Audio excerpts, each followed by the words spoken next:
Tu as déjà remarqué ça? Plus tu veux quelque chose, plus ça semble s'éloigner.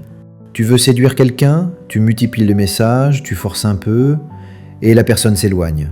Tu veux t'endormir, tu te répètes « Allez, dors, dors », et ton cerveau part en marathon.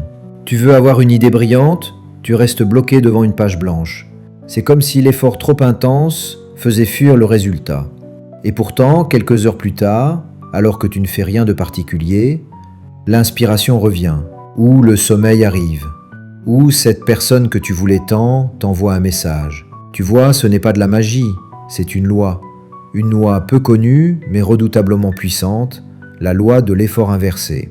Et aujourd'hui, je vais te montrer comment Machiavel lui-même, ce maître du pouvoir par l'ombre et la finesse, aurait utilisé cette loi pour atteindre ses objectifs sans jamais forcer. Tu vas voir que parfois, moins faire, c'est mieux faire, pas par paresse, mais par stratégie. Machiavel disait « Celui qui veut tout contrôler finit par perdre l'essentiel ». Il avait compris que l'obsession du résultat est une faiblesse. Trop vouloir, c'est déjà douter. Imagine un chat. Tu t'en approches avec prudence, tu veux le caresser, mais plus tu avances, plus il recule. Et si tu insistes, il fuit. Mais le moment où tu lâches prise, où tu l'ignores, il revient et s'installe sur tes genoux. C'est exactement ce qui se passe avec les grands objectifs de ta vie. Plus tu les pourchasses avec tension, plus ils t'échappent. Pourquoi? Parce que tu envoies une énergie de manque, une vibration d'obsession. Et ça, les autres le sentent. Le monde aussi. Alors comment renverser ce schéma? La première clé, c'est l'intention détendue. Tu dois savoir ce que tu veux, oui, mais tu dois le vouloir sans crispation. C'est toute la différence entre un homme qui agit parce qu'il est aligné avec lui-même et un autre qui agit par panique de ne pas y arriver. Machiavel aurait dit « Le prince agit avec calme. Il frappe fort, mais jamais dans la précipitation. » Tu veux réussir ton examen? Ne fais pas de la note finale ton obsession. Découpe ton objectif. Apprends un chapitre, un concept, un mot. Chaque petit pas te rapproche du sommet. Et paradoxalement, c'est quand tu te focalises sur l'étape, pas sur le sommet, que tu montes plus vite.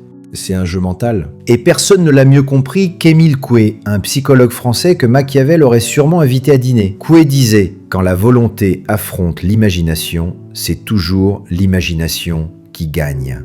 Traduction, si tu veux quelque chose mais que tu imagines son contraire, c'est le contraire qui se réalise. Tu veux dormir mais tu visualises l'insomnie, tu restes éveillé. Tu veux parler en public mais tu te projettes en train de bégayer, tu bégayes. Le cerveau n'obéit pas à tes ordres, il obéit à ton état intérieur. Alors arrête de forcer, respire, détends ton système nerveux et glisse-toi dans le rôle de celui qui agit sans tension. Tu verras que ton inconscient sait très bien comment faire, à condition que tu y laisses la place. Dans la tradition chinoise, on appelle ça le Wu Wei, littéralement agir sans effort. Les anciens sages du Tao disaient « Ce que tu forces, tu bloques, ce que tu accompagnes, tu transformes ». Un surfeur ne domine pas la vague, il ne la commande pas, il la lit, il l'écoute, il agit au bon moment et dans ce timing naturel, il fait ce que des muscles seuls n'auraient jamais permis. Tu veux une relation authentique? Ne cours pas après l'autre, ne prouve pas que tu mérites, deviens simplement cette personne qu'on a envie de rejoindre. Et tu verras que les choses se rééquilibrent, non pas parce que tu as supplié, mais parce que tu as rayonné. Machiavel aurait souri devant cette sagesse orientale. Il l'aurait traduite ainsi « Celui qu'on ne peut atteindre devient désir ». C'est ça l'effort inversé, arrêter de s'user à vouloir convaincre et commencer à imposer sans pression. Tu veux créer, écrire, inventer, force-toi et tu obtiens le vide. Mais si tu fais silence, si tu laisses ton esprit respirer, les idées surgissent. Comme un papillon qui vient se poser, non pas parce que tu l'as attrapé, mais parce que tu as cessé d'agiter les bras. Même la science l'a prouvé. Le fameux état de flow, celui où tout semble fluide, ne survient jamais quand tu es stressé ou crispé. Il apparaît quand tu es concentré, mais libre de toute pression. Et dans cet état, ton cerveau libère dopamine, endorphine, tout ce qu'il te faut pour performer au plus haut niveau. Mais ce flow, tu ne peux pas le forcer. Il t'échappe dès que tu t'accroches. Tu dois l'inviter, pas le dominer.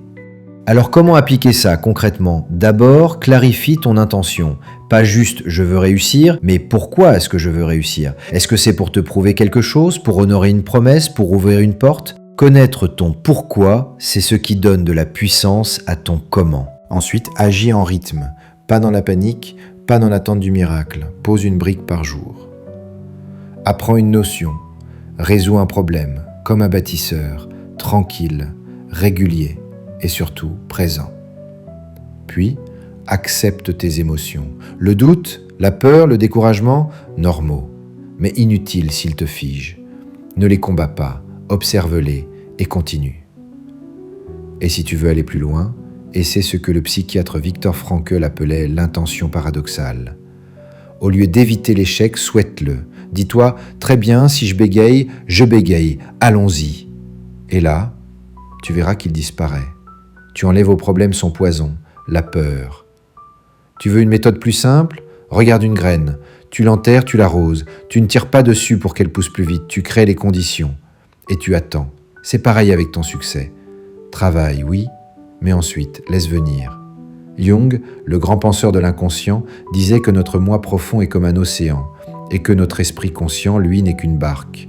Tu peux bien ramer tant que tu veux, mais si tu ne fais pas confiance au courant, tu tournes en rond. Tu veux un exemple moderne ? Un grimpeur face à une falaise. Il regarde le sommet, il panique, il force, il glisse. Mais s'il se concentre sur la prise juste devant lui, s'il respire, s'il fait confiance à ce qu'il a déjà appris, alors il grimpe avec grâce. Il ne conquiert pas la montagne, il danse avec elle. Et c'est là que Machiavel aurait levé son verre, parce qu'au fond, cette loi de l'effort inversé, c'est l'art suprême du pouvoir discret. C'est ce que les rois, les stratèges et les maîtres savent. On obtient plus en laissant venir qu'en forçant. Parce que forcer, c'est montrer qu'on doute. Et que douter, c'est déjà céder du terrain. Tu veux régner sur ta vie ? Apprends à faire sans forcer. Agis avec clarté. Travaille avec constance. Lâche avec confiance. Et regarde ce que le monde te renvoie. Parce que parfois, ce que tu cherches est déjà en route, mais il attend que tu cesses de courir pour pouvoir te rejoindre.